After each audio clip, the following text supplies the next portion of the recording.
Look at that. Hello, everybody, and happy Guy Fawkes Day. Guy Fawkes. Oh, you guys and folks out there. Guy Fawkes. It's bonfire night. Did you know that the word bonfire comes from the term bone fire? This is from the Dictionary of Etymology. Bonfire. Bonfire. Yeah, they used to throw people's bodies in piles and burn them. And that's where you would get the bonfire from. Would that be when the plague thing was? The Black Death in Europe? The plague thing. there were two of them. Well, it's one, but Twins. It was almost like as if they were two because it was so Black Deathy. I don't know. Probably. That would make sense. That would make sense. Or it might have been when one of those rampaging armies that rampaged around Europe. Rampaged. Maybe, are you sure that they didn't just throw bones at the fire? Without the actual fire! Carcasses? Bones. Wait, guys, get some bones. Yeah, why not? Luckily, I brought my bag of bones. That's a novel by Stephen King, by the way. Bag of Bones. Bag of Bones. It's really good as well. Ooh, they're all really good. Okay, sorry. Getting excited. I need a new Stephen King's book, so that's your cue for my Christmas present. Or yeah, well, you have to write down a list of what you haven't read. You were going to tell me I have to write one for myself. Write your own horror story. Just keep a diary. That'll be scary enough. No sugar for you. Yeah. What are we doing? Yeah, so how's everybody out there? Questions and it's questions and answers session. Yeah, it is. Today it's the weekend questions and answer session, and if you've got any questions, you can write them in the chat online. But we've got some that we stole. We stole. We weren't doing anything actually. You were surfing the chat forums on the internet, and you were picking up cool, interesting questions, controversial. That I thought might help people out there. You know, because I think that's the main thing about forums. It's not just about giving an answer to one person that asks a question, but it's about stop it. That's not this is a forum, by the way. You always get those two mixed up. It's also about all those people who read those questions, because a lot of the people can relate to those questions. So I think it's good that we answer some of the questions that are most that get the most comments, you know, that people can relate the most to. Well, I find a lot of the questions bizarre because people are, getting out whatever is inside of their head that bothers them, and I find a lot of these things quite interesting because they are nothing that I would ever think about asking anybody. Yes, I know, and that's the great thing about human species, isn't it? That we all think differently, and everybody relates to something. To be sure. To be honest, I always throw in some questions that I just found slightly bizarre as well. Just not to be bored. Oh, are you leading into the bizarre question? Sometimes I throw in a bizarre question or two. Okay, so here we go. Today's first question, we'll see how much time we have today. I thought we haven't really planned this very well, but I thought we could do... We planned it at all. On the fly, it's okay. We'll do the question, and then if we need to, we'll do the other questions in other videos. Yeah, so we try to keep the... What are you doing with your hands? That's right. I'm just trying to encouragingly nod. It's so encouraging. I know you're kind of moving in a really odd way. The sound on the monitor is so low that the kids have put their heads inside the speakers. They're glued to the speakers, yeah. Yeah, guys, don't put your hands in the speakers. There might be a snake, a monster, a ghost. In there. We're still in the Halloween mood, as you can see. Yeah, well, Halloween leads into bonfires. Bonfires, yes. Which is a really interesting. Where are we going to make a bonfire? I mean, balcony, living room. Get one of those little grill things, and you could grill. You could actually grill on the balcony, but the neighbors might not appreciate the smell. Oh, she heard the word balcony, and now she wants alchemy. I don't have any alchemy, sweetie. No, we don't have any today. We'll get some later, okay? Now we have to get some because I've said that we will get some, right? Yes, and you always have to keep your promises. I almost said peak instead of keep. Peak. Peak your promises. Poke your friends. Okay, I don't want to know. Did I read the question? I haven't got to the question. No, you didn't get to the question. Read the question. What somebody asked. Okay, so my 4-year-old son is surrounded by his girl cousins all the time, and I'm worried he might turn out gay. What can I do to make him more masculine? Asks a mum, okay, just to be. Because only a mum would actually ask that question. Yeah. How could I? Well, we mums have a lot of weird concerns about our kids. We're often concerned about things that we don't really need to be concerned about. But anyway, that's an interesting question. Why the hell would you be? I mean, why is that even on your radar? Well, first of all,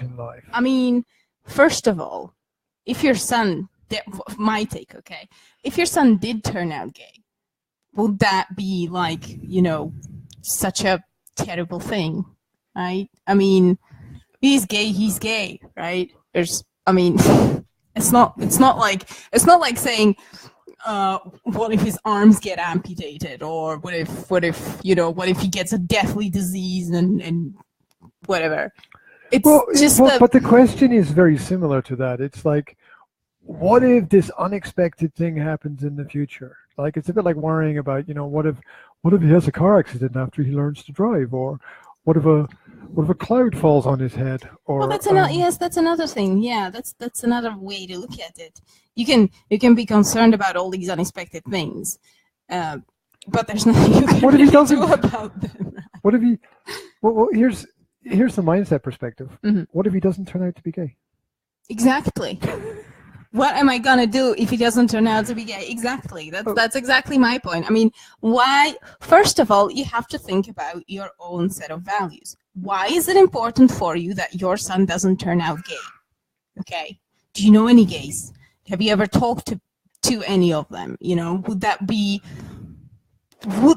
such a huge problem if he did? Second of all, you have to work on your acceptance. Okay, accept your child the way they are. Because they're going to turn out something, okay? Doesn't matter whether it's going to be a gay, a doctor, a musician, a parent to 6 children, or a person who doesn't have any children. There's going to be something that you internally cannot identify with, but you have to learn to accept the fact that your child is an individual, and you have to, my words fail me. You have to accept the fact that they are an individual, basically. Either you're gonna love them for who they are, or you're not. Like, what if somebody paints that building over there green? What does it matter, right? I mean, if your child cuts their hair and you don't like the haircut, are you going to love him less for it? No, you're not. You're going to accept that because he's your kid. Mm-hmm. Same way you're going to accept that if he turns out gay or unemployed or whatever else, right? Mm-hmm. So that's the first thing I would look at, Yeah.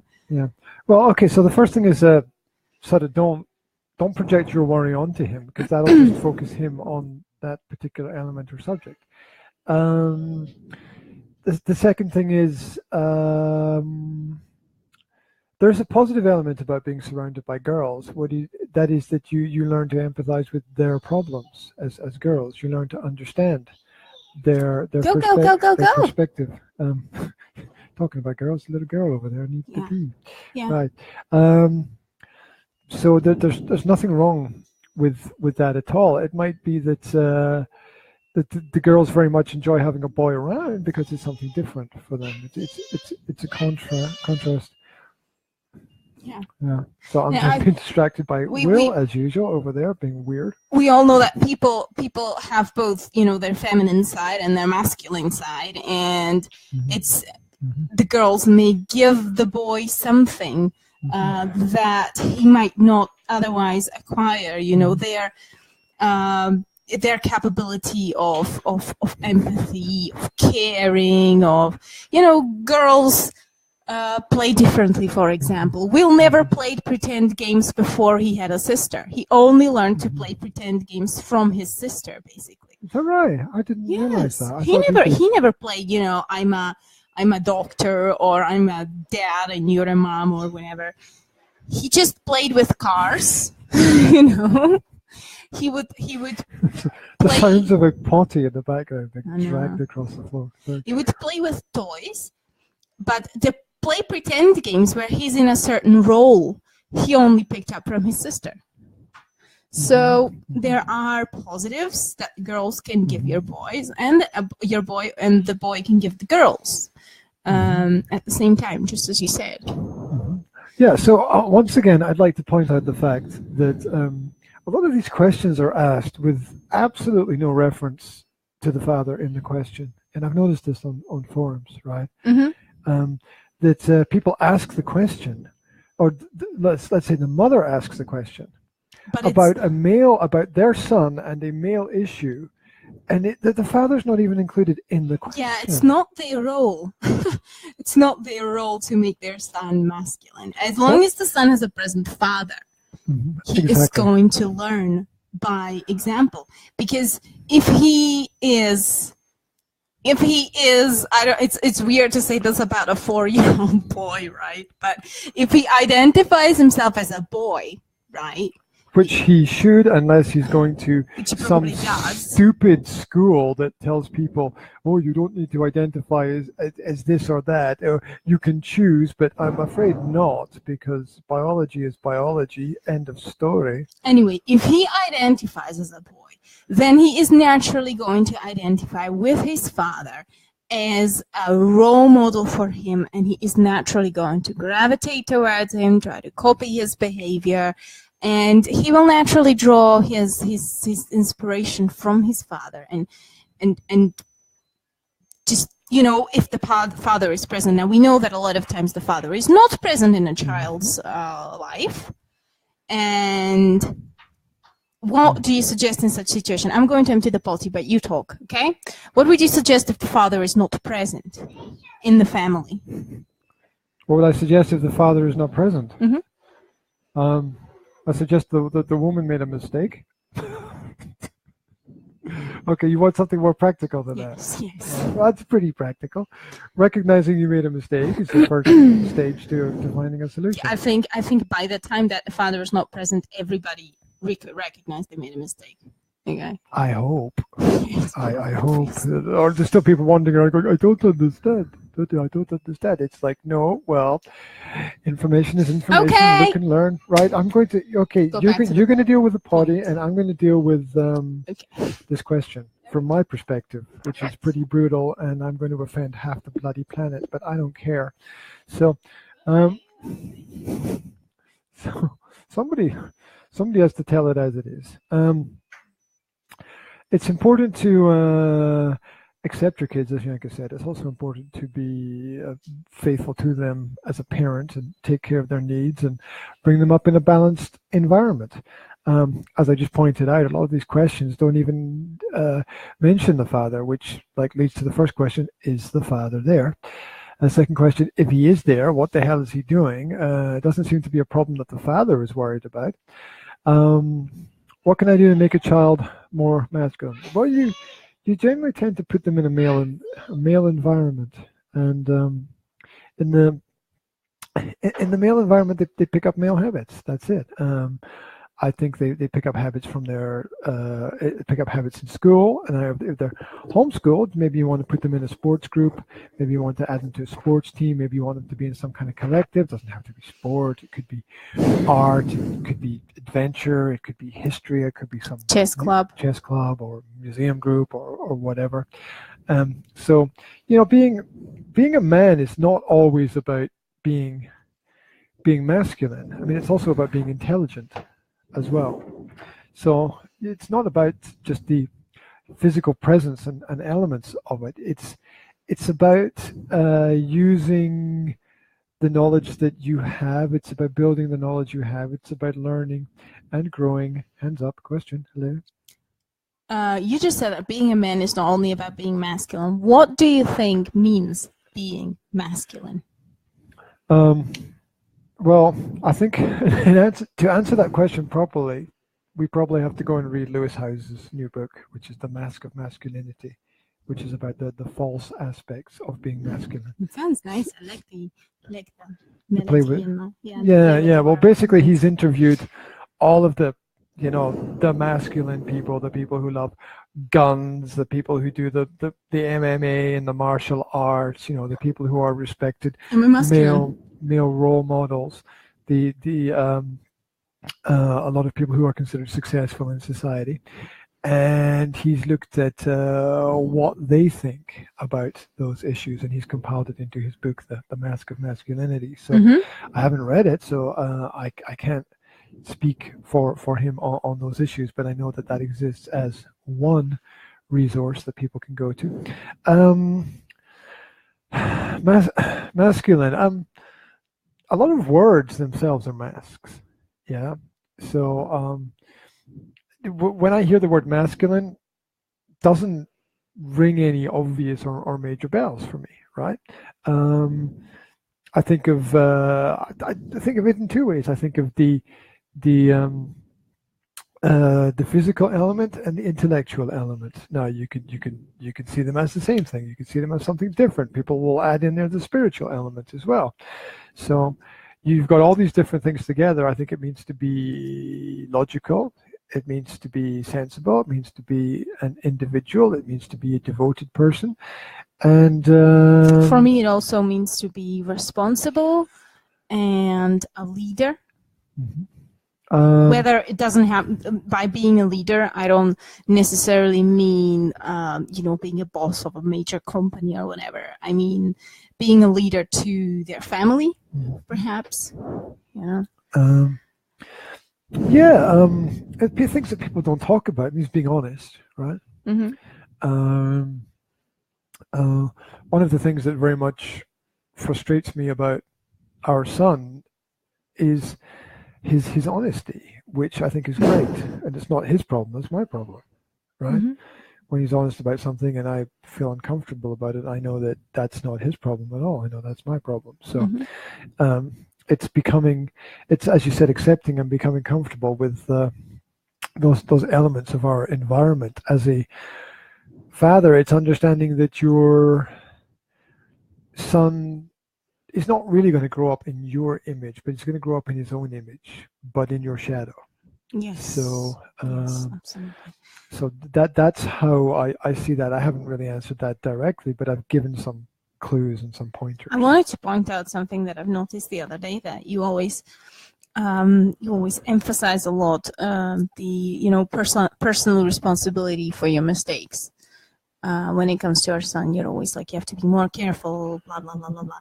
And I can see that rubbing off. I can see that he's more careful with things. He's more responsible. He looks around and he tries to take care of stuff. Like yesterday, he would move my computer without me even being there because he was worried that somebody might sit on it because it was on the sofa. Right. So probably me. That's a part of that's part of what I perceive as masculine. Being able to take care of things, being able to be responsible, and yeah, that's yes. And I don't see how that has anything to do with growing up among girls. Right? I mean, I know, because I knew people who grew up in girl environments where the husband left and there was the mother and two sisters and the boy, okay, and the boy missed the obviously the masculine role model. Can I throw your underwear? Yes, throw my underwear. Go ahead. That makes you feel better. No. And the boy would be, more communicative. Okay. He would enjoy fashion. Okay. He would enjoy, I don't know, watching movies and talking about them a lot. But he was a man still. Okay. So he had certain girly traits, like, he was very chatty, like girls used to be chatty. But it didn't make him gay, okay? And I don't think there's any scientific research that would confirm that men who grow up with a lot of women turn out to be gay. I mean, I know a boy who has 7 sisters, right? And I don't think there's a great question. If he had 2 or 3 sisters, would you be worried about him being gay? Yeah, I mean, yes. I mean, there's obviously the problem is not external, is it? Yeah, my brother grew up with 2 sisters, right? And he doesn't seem to be gay. So. He's not. Yeah. Well, he doesn't seem to be. He's not. And he's not gay, even though he was around his sisters all the time. So it doesn't work like that, okay? I don't know how it works. Scientists kind of... You'd be more worried about if he was around boys who were displaying that kind of behavior, right? Probably. I mean, you wouldn't pick up being gay from girls. You'd pick up being gay from boys, right? Who are gay? I don't know, okay? But the point is, scientists themselves, I don't think, agree on one simple answer, like where does being gay come from? I know that a lot of scientists now say that it's genetic, and that that you're predisposed to be gay when you're in the belly. But it's hormone levels. Hormone levels. They've discovered in fish and frogs that if you put certain hormones into the water in which they live, their sexuality can change. It's plastic as well. We've watched a documentary, didn't we? Well, it was about that area of the plastic factory, and the plastic, the chemicals that were used at the production of the plastic leaked into the underground water. And just as you said, there was the animals, the water animals, were like almost all female, or they noticed that they actually changed, that the male animals, the male fish actually changed into female fish during their life, or women that lived in the area had girls, and there was like 8 boys and 50 girls, right? And those that were pregnant with boys often miscarry. Wasn't that in the documentary? I think that was in the documentary. To be honest, I can't even remember the documentary, but I do. It was so interesting. So interesting. So there's a lot of factors that can influence, hormonal levels and everything, but I don't think that being around girls is one of those things. Okay. Yeah. So I think it could actually swing the opposite way. Yeah. Could pick up a lot of useful tricks and tips for communication with girls that could come in really useful later in life. And, a lot of young boys feel very uncomfortable being around girls, and if he doesn't feel that, I mean, that's again very positive. I mean, I would be looking at what's happened in the parents' past to make them worried about issues like that. Look for any patterns. Now, if there's patterns, try to avoid things. If there's no patterns, it's probably just something singular, and there's no reason to worry too much about it. Hey, my brother always picked up dating tips from me. He's 17 and I was like 14, and he would always go like, "What would you think if a guy asked you this?" Or what would you like your man to tell you when you're dancing, or whatever. He would just ask me things like that to kind of get a little bit into the female's mind, so that. What did you know about that when you were 14? Everything. Where do you live? 14-year-old girls date. 15-year-old girls do even more things than date. I mean, it's natural. What? I didn't date until I was 15, 16. Is that a problem? Well, the thing is, darling, that boys, and this is generally known scientific fact, that boys develop later than girls. Okay, so your brain in 16 you were 14 dating was a my 16-year-old. brain in 14. Okay, that's just the way it is. Girls mature much earlier than boys. I mean, boys when they're 14 are still sitting and playing computer games and going, oh, look, I shot him. And the girls are already. That was me last night. Yeah. And the girls are already, you know, looking at fashion magazines, looking for boyfriends, and they're all, bridge, darling. you know, we're already. I mean, Juliet was 14 when she married Romeo, okay? And he was bloody 21, so that tells you. Is that true? Yeah. Juliet was 14. Yeah, she was 14. Yeah. So we know a lot at the age of 14. Wasn't there an issue? You better realize that you've got 2 daughters. Whoa, Zora, do not put your feet in your sister's face. Wasn't there an issue with Dirty Dancing as well? Cuddle girls, cuddle time. I know. There was this thing like, oh, this whole movie is supposed to mean that she's, you know, that he's a. Well, wasn't he? He was 35 and she was. He wasn't. He wasn't 35 in the movie, was he? I mean, I don't know. I just read about it somewhere. I don't. It's a horrible film anyway. Nobody should watch it. It's a complete waste of time. I doubt that the character was that old. I mean, that would be just really. I once had a girl ask me, "Do you want to come home with me and watch Dirty Dancing?" No. She probably meant something else, but the whole idea that she would put it in the context of watching Dirty Dancing, and if nothing happened, then we'd have to watch Dirty Dancing, and I'd be like, "Oh no!" Nobody puts baby in the corner. What? What the fuck does that mean? I don't know what that means. What does that mean? La. Anyway, so you have absolutely no reason to be worried. Somebody help me. I would also like to add that if there is no man in the boy's life, like the father's gone or something, then I would find a man. That does not necessarily mean that I have to find a husband or a boyfriend or a partner. Okay, you can find friend or your brother or whoever, even your father, you know, even the boy's grandfather. Just, it's always good for the child to have some kind of male role model that he can relate to, that he can draw inspiration from, and that he can form attachment to. Because let's face it, boys and girls need that. Okay, they need to have the male role model there, present, even if it's not the father. It may not be ideal situation, but you can still work with other men. As horrible as that may sound, but you know what I mean, right?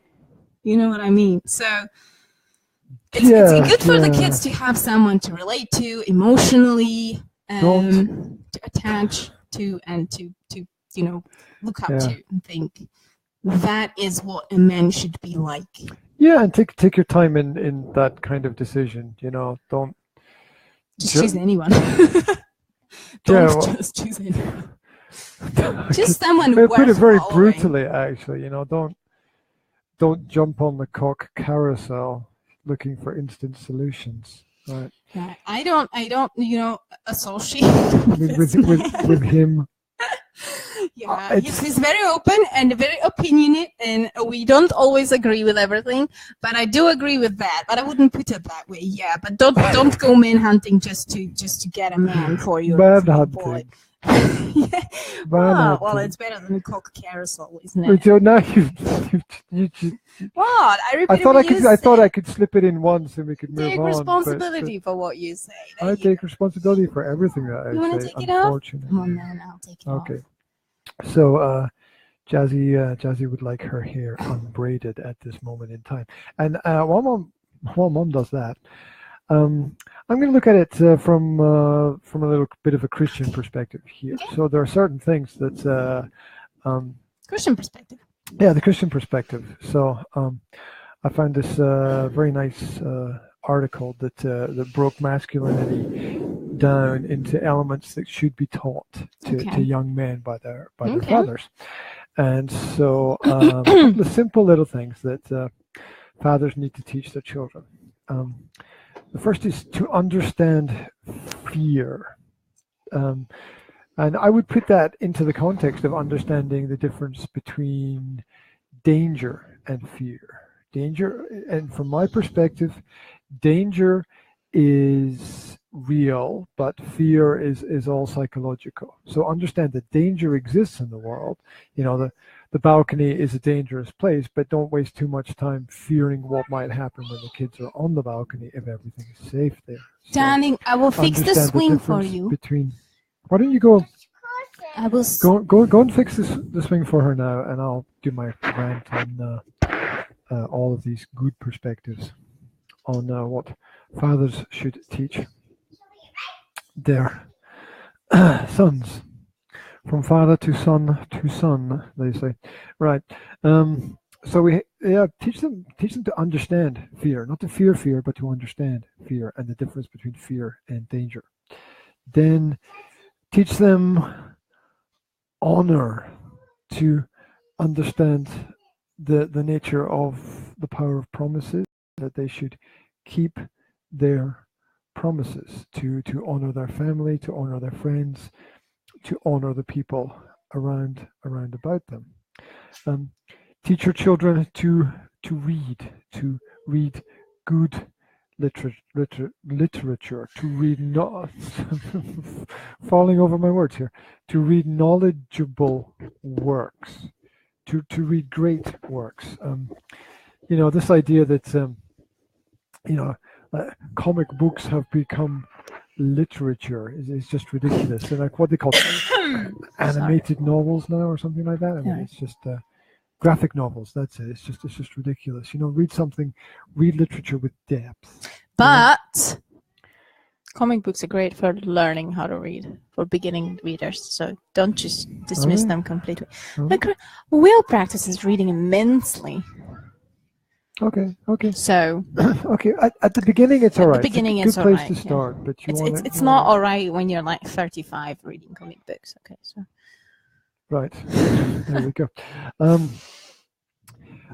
Teach the power of hard work, understanding that that hard work can bring its own rewards, and it's all about forming good habits of discipline, about being proactive and getting the children to stretch themselves and their abilities. Teach them to be gentlemen. By gentlemen, I think it means strong but understanding. They are as gentlemen a force, but not just a physical force, a force for truth, a force for being faithful and a positive example. I think gentleman also means caring. Okay, yeah, absolutely. I can accept that. Teach them the value of truth, to be honest in their actions. And what's up? What's going on? Can you move those chairs closer to the piano so she doesn't bang her head? Mm-hmm. Thank you. Okay, so teach them the great value of honesty and the great defense that is honesty as well, because there's much less fear when you're much more honest. Teach them the value of money as a tool, not the fact that money in itself has any value, no more than what we give to it, but that it can be used for good things, and that if we create some wealth and we create some income, we can turn it to good use. You know, there's a lot of, I was just thinking recently that I was talking with one client about what people spend money on, and it's quite regular for men in this area to spend a large amount of money on fireworks at this time of year. And by large amount of money, I mean up to 10,000 euro on fireworks that they will release between the Christmas and the New Year period. People regularly spend that amount of money. Who has that amount of money to spend? I mean, you're talking about the building rich new people. Houses over there. Have that. Yeah, you're talking about the rich people. Yeah, but even the poor people spend a lot of money on fireworks. They would go up to like 100 or so. Yeah, it's a massive industry, and I would say that there's more valuable things that you can invest in. Just blowing money in the air. Yeah, teach them to love their family, to love their friends, to love themselves, and to love swinging in swings, like yeah, Sandy is doing teach over them. there. Sorry for jumping into it, but I would like to also emphasize the emotional intelligence in men, because it's often underestimated. Teach them about emotions, what they're feeling, how to express it. Saying what you feel is not girly, because I think there's an epidemic among men of suppressed emotions that transcribe as anger, and that then increases the stress and the risk of the heart disease and blah blah blah blah blah. So it's actually quite important to teach them how to work with emotions, not just anger, but fear, anxiety, love, blah blah, everything. Yeah, absolutely. It's that the fathers should be around to be there for the needs of their children. I'm just watching Jesse swing into the wall there. So freaky. Yeah, he should be there to organize activities for not just his son, but also his daughter. He should be there maybe to take the kids out for a walk or a hike, to explore the surroundings, to build things, to be creative, and to share experiences as well. Yeah. Men are very important for men. Men as role models, are very important for daughters as well. Fathers, right, are very important for daughters as well, because what they model is what their daughters will look for in a relationship.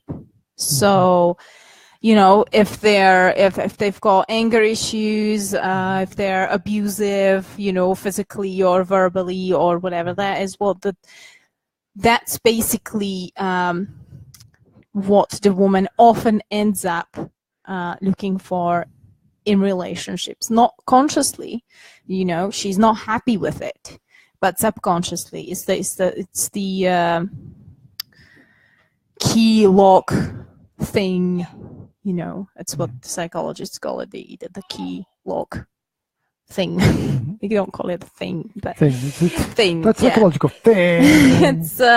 It's where your personality developed in a certain way because of where you grew up, and you are looking for the same type of environment to fit your personality into, basically. Yeah, we recommended the Lewis House book, The Mask of Masculinity, for understanding the male perspective. Also recommend the book, the book Wild Things, The Art of Nurturing Boys is also quite good as well. So there are 2 resources that you can find. There are lots of blogs online, there are podcasts. You can research those ideas, and if you take it step by step in the right direction, you'll be perfectly fine. And I would also like to go back to beginning and emphasize, okay, do not project your prejudice on your child, okay? Just because you have problem with gays, do not. I think it's not maybe the best thing to teach our children that to be gay is not okay, because he's very likely to meet someone like that further on in the future. He might even turn out to be one. You don't know, okay? So just get over the prejudice and teach him to judge people by the person they are rather than the group that they belong to. Yeah, and accept your child as the person he is rather than the person you fear he will become as well. Yes. So this is the Practical, Positive, Peaceful Parenting Answers. Podcast. And if you've got any questions, feel free to leave them online for us. We'll pick them up. You can write. We finished, or are we going to answer another one? No, as I explained earlier, you've forgotten already that we do the second one in a different video. You remember that? Does it come back? Okay. No, you don't remember. Okay. Right. Sorry, I probably wasn't listening very attentively. Sorry. Anyway, Okay. So, yeah, keep in touch with us. Like and subscribe to the videos on YouTube if you find them interesting. Share them with other people if you think they might benefit. If you want to have a longer conversation about it, please let us know. Thank you very much for tuning in. And this is G and Yanka saying we wish you a very cool day. Beautiful day. Yes. Yeah, much more beautiful than it is here because it's a bit dark and a bit overcast and a bit cold. So don't blow up the Houses of Parliament, guys. Yeah, It's yeah. not Enjoy cool. your bonfires and be careful with all that fire around for sure. Yeah. So have fun. Bye. Bye bye. Ooh, can't find the arrow to see bye. Bye bye. Bye.